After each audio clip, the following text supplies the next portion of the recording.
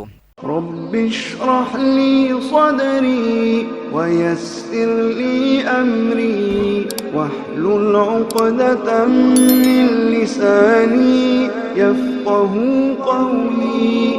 رب اشرح لي صدري ويسر لي أمري واحلل عقدة من لساني يفقه قولي.